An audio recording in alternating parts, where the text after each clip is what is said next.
సమూయేలు మొదటి గ్రంథము 22వ అధ్యాయము. దావీదు అక్కడి నుండి బయలుదేరి అదుల్లాము గుహలోనికి తప్పించుకొని పోగా అతని సహోదరులను అతని తండ్రి ఇంటి వారందరూ ఆ సంగతి విని అతని యొద్దకు వచ్చిరి.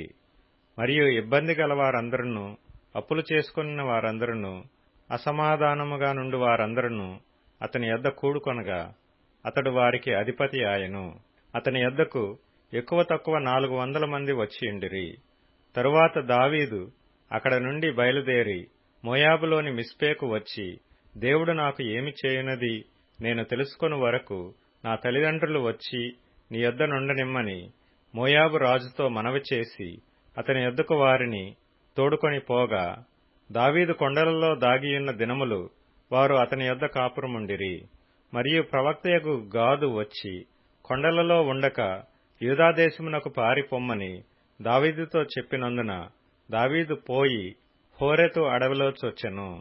దావీదును అతని జనులను ఫలాని చోటు ఉన్నారని సౌలునకు వర్తమానమాయెను.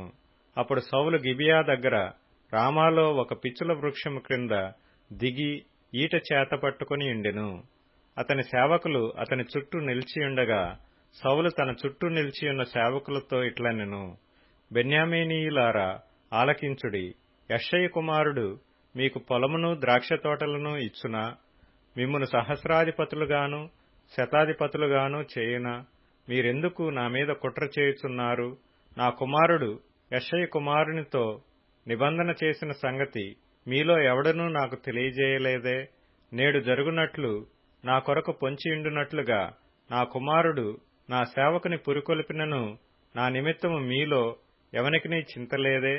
అప్పుడు ఎదోమీయుడగు దోయేగు సౌలు సేవకుల దగ్గర నిలిచియుండి, యెష్షయి కుమారుడు పారిపోయి నోబులోని అహీటూబు కుమారుడైన అహీమెలకు దగ్గరకు రాగా నేను చూచితిని. అహీమెలకు అతని పక్షముగా యెహోవా యొద్ద విచారణ చేసి ఆహారమును ఫిలిష్తీయుడైన గొల్యాతు ఖడ్గమును అతనికిచ్చినని చెప్పగా, రాజు యాజకుడును అహీటూబు కుమారుడునగు అహీమెలకును నోబులోనున్న అతని తండ్రి ఇంటి వారైన యాజకులనందరినీ పిలువనంపించెను. వారు రాజునొద్దకు రాగా సౌలు, అహీటూబు కుమారుడా, ఆలకించుమనగా అతడు చిత్తము నా ఏలినవాడా అనెను. సౌలు, నీవు యెష్షయి కుమారునికి ఆహారమును ఖడ్గమును ఇచ్చి అతని పక్షమున దేవుని యొద్ద విచారణ చేసి అతడు నా మీదికి లేచి నేడు జరుగుచున్నట్టు పొంచియుండుటకై అతడును నీవును జతకూడితిరేమని అడుగగా, అహీమెలకు, రాజా, రాజునకు అల్లుడై నమ్మకస్తుడై ఆలోచనకర్తయై నీ నగరిలో ఘనత వహించిన దావీదు వంటివాడు నీ సేవకులందరిలో ఎవడున్నాడు? అతని పక్షముగా నేను దేవుని యొద్ద విచారణ చేయుట నేడే ఆరంభించితినా? అది నాకు దూరమగునుగాక. రాజు తమ దాసుడునైన నా మీదను నా తండ్రి ఇంటి వారందరి మీదను ఈ నేరము మోపకుండునుగాక. ఈ సంగతిని గూర్చి కొద్ది గొప్ప ఏమియు నీ దాసుడనైన నాకు తెలిసినది కాదు అని రాజుతో మనవి చేయగా, రాజు అహీమెలకు, నీకును నీ తండ్రి ఇంటి వారికందరికిని మరణము నిశ్చయము అని చెప్పి యెహోవా యాజకులకు వీరు దావీదుతో కలిసినందునను అతడు పారిపోయిన సంగతి తెలిసియు నాకు తెలియజేయకపోయినందునను మీరు వారి మీద పడి చంపుడని తన చుట్టూ నిలిచియున్న కావలి వారికి ఆజ్ఞ ఇచ్చెను. రాజు సేవకులు యెహోవా యాజకులను హతము చేయనొల్లకయుండగా రాజు దోయేగుతో, నీవు ఈ యాజకుల మీద పడుమని చెప్పెను.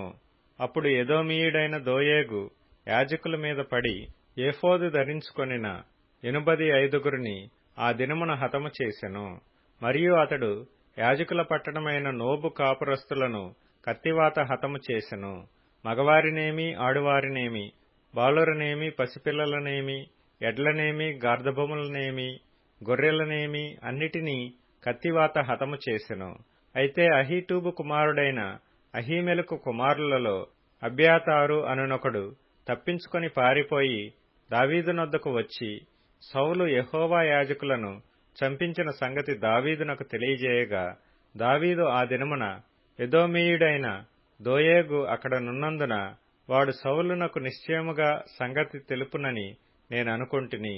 నీ తండ్రి ఇంటి వారికందరికిని మరణము రప్పించుటకు నేను కారకుడనైతిని గదా, నీవు భయపడక నా యొద్ద ఉండుము. నా యొద్ద నీవు భద్రముగా ఉందువు. నా ప్రాణము తీయ చూచువాడును నీ ప్రాణము తీయ చూచువాడును ఒకడే అని అబ్యాతారుతో చెప్పెను.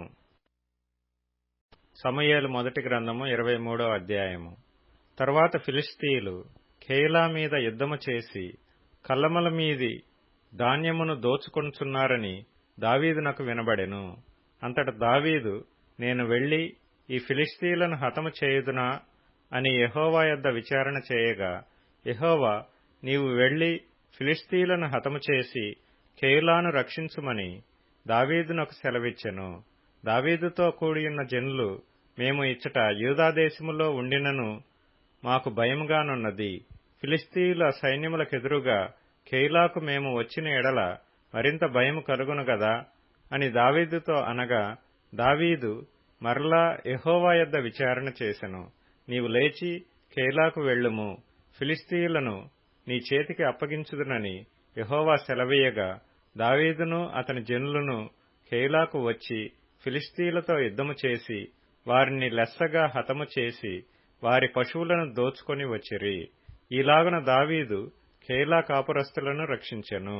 అహీమెలకు కుమారుడైన అబ్యాతారు ఏఫోదు చేత పట్టుకొని పారిపోయి కెయిలాలోనున్న దావీదు నద్దకు వచ్చెను.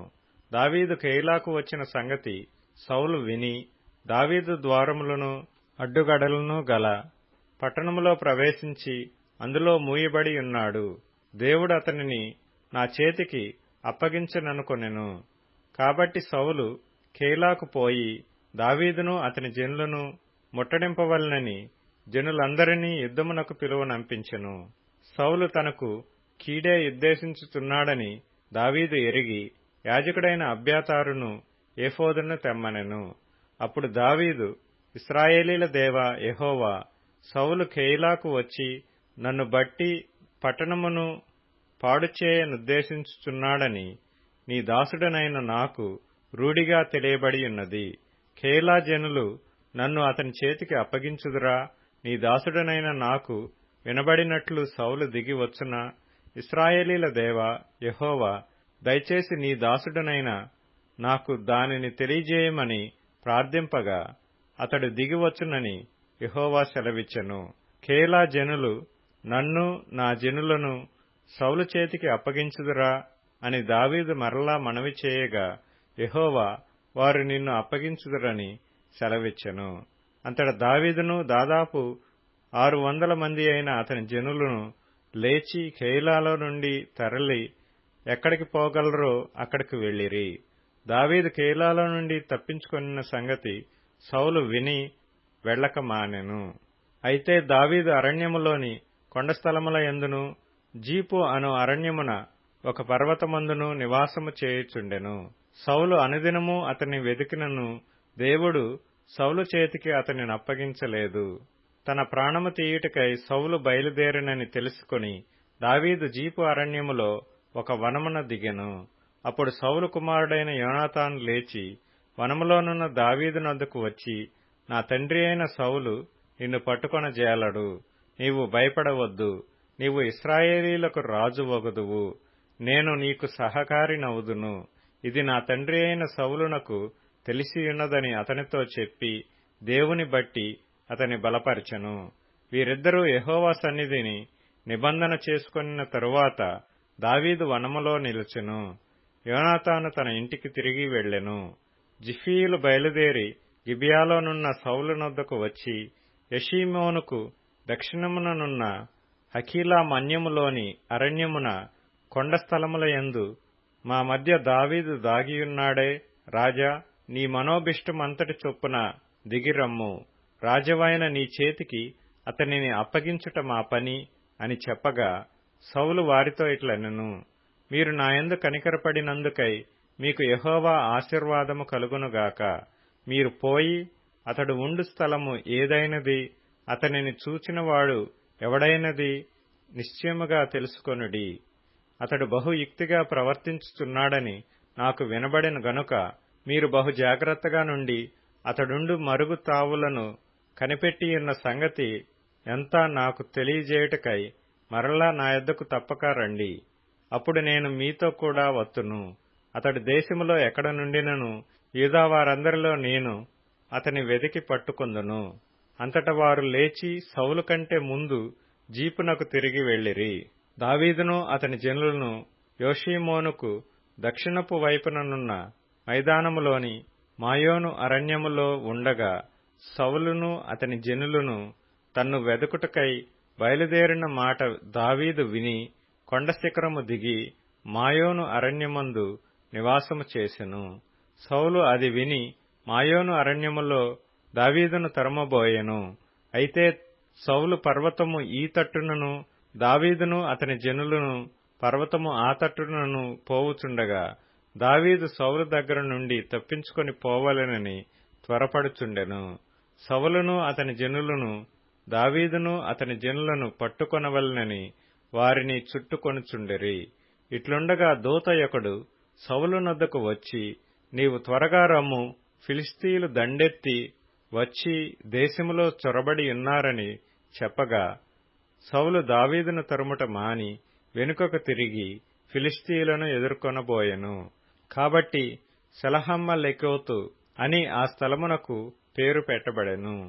తరువాత దావీదు అక్కడ నుండి పోయి ఏన్గెదీకి వచ్చి కొండ స్థలములలో నివాసము చేయుచుండెను. కీర్తనల గ్రంథం 66వ కీర్తన. జనములారా, మా దేవుని సన్నిధి నుండి గొప్ప స్వరముతో ఆయన కీర్తి వినిపించుడి. జీవ ప్రాప్తులనుగా మమ్మును కలగజేయువాడు ఆయనే. ఆయన మా పాదములు కదలనీయడు. దేవా, నీవు మమ్మును పరిశీలించియున్నావు. వెండిని నిర్మలము చేయు రీతిగా మమ్మును నిర్మలులను చేసియున్నావు. నీవు బందీ గృహములో మమ్ము ఉంచితివి. మా నడుము మీద గొప్ప భారము పెట్టితివి. నరులు మా నెత్తిమీద ఎక్కునట్లు చేసితివి. మేము నిప్పులలోనూ నీళ్లలోనూ పడితిమి. అయినను నీవు సమృద్ధిగల చోటికి మమ్ము రప్పించియున్నావు. దహన బలులను తీసుకొని నేను నీ మందిరములోనికి వచ్చెదను. నాకు శ్రమ కలిగినప్పుడు నా పెదవులు పలికిన మ్రొక్కుబడులను, నా నోరు వచించిన మ్రొక్కుబడులను నేను నీకు చెల్లించెదను. పొట్టేళ్లను, ధూపమును, క్రొవ్విన గొర్రెలను తీసుకుని నీకు దహన బలులు అర్పించెదను. ఎద్దులను, పోతు మేకలను అర్పించెదను. సామెతల గ్రంథం 14వ అధ్యాయం. త్వరగా కోపపడువాడు మూఢత్వము చూపును. దుర్యోచనలు గలవాడు ద్వేషింపబడును. జ్ఞానము లేని వారికి మూఢత్వమే స్వాస్థ్యము. వివేకులు జ్ఞానమును కిరీటముగా ధరించుకొందురు. చెడ్డవారు మంచివారు ఎదుటను, భక్తిహీనులు నీతిమంతుల తలుపునొద్దను వంగుదురు. యోహాను సువార్త 6వ అధ్యాయం. ఆయన శిష్యులలో అనేకులు ఈ మాట విని, ఇది కఠినమైన మాట, ఇది ఎవడు వినగలడని చెప్పుకొనిరి. యేసు తన శిష్యులు దీనిని గూర్చి సనుగుకొనుచున్నారని తనకు తానే ఎరిగి వారితో ఇట్లనెను, దీనివలన మీరు అభ్యంతరపడుచున్నారా? అలాగైతే మనుష్య కుమారుడు మునుపున్న చోటనకు ఎక్కుట మీరు చూచిన ఎడల ఏమందురు? ఆత్మయే జీవింపచేయుచున్నది, శరీరము కేవలము నిష్ప్రయోజనము. నేను మీతో చెప్పియున్న మాటలు ఆత్మయు జీవమునయున్నవి గాని మీలో విశ్వసించని వారు కొందరున్నారని వారితో చెప్పెను. విశ్వసించని వారెవరో, తన్ను అప్పగింపబోవువాడెవడో మొదటి నుండి యేసునకు తెలియను. మరియు ఆయన తండ్రి చేత వానికి కృప అనుగ్రహింపబడుట కంటే ఎవడును నా యొద్దకు రాలేడని ఏ హేతువును బట్టి మీతో చెప్పితిననెను. అప్పటి నుండి ఆయన శిష్యులలో అనేకులు వెనుక తీసి మరి ఎన్నడూనూ ఆయనను వెంబడింపలేదు. కాబట్టి యేసు, మీరు కూడా వెళ్ళిపోవలెనని యున్నారా అని 12 మందిని అడుగగా, సీమోను పేతురు, ప్రభువా, ఎవని యొద్దకు వెళ్ళుదుము? నీవే నిత్యజీవపు మాటలు గలవాడవు. నీవే దేవుని పరిశుద్ధుడవని మేము విశ్వసించి ఎరిగియున్నామని ఆయనతో చెప్పెను. అందుకు యేసు, నేను మిమ్మును 12 ఏర్పరచుకొనలేదా? మీలో ఒకడు సాతాను అని వారితో చెప్పెను. సీమోను ఇస్కరియోతు కుమారుడైన యూదా 12 మందిలో ఒకడైయుండి ఆయన నప్పగింపబోవుచుండెను గనుక వాని గూర్చి ఆయన ఈ మాట చెప్పెను. యోహాను సువార్త 7వ అధ్యాయం. అటు తరువాత యూదులు ఆయనను చంప వెదికినందున యేసు యూదయలో సంచరించనొల్లక గలిలయలో సంచరించుచుండెను. యూదుల పర్ణశాలల పండుగ సమీపించెను గనక ఆయన సహోదరులు ఆయనను చూచి, నీవు చేయుచున్న క్రియలు నీ శిష్యులను చేయునట్లు ఈ స్థలము విడిచి యూదయకు వెళ్ళుము. బహిరంగమున అంగీకరింపబడగోరువాడెవడును తన పని రహస్యమున జరిగింపడు. నీవు ఈ కార్యములు చేయుచున్న ఎడల నిన్ను నీవే పరలోకమునకు కనబరుచుకొనుమని చెప్పిరి. ఆయన సహోదరులైనను ఆయన యందు విశ్వాసముంచలేదు.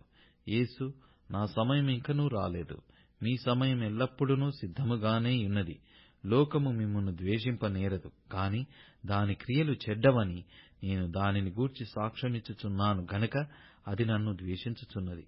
మీరు పండుగకు వెళ్ళుడి, నా సమయం ఇంకనూ పరిపూర్ణము కాలేదు గనుక నేను ఈ పండుగకు ఇప్పుడే వెళ్ళనని వారితో చెప్పెను. ఆయన వారితో ఇలాగున చెప్పి గలిలయలో నిలిచిపోయెను.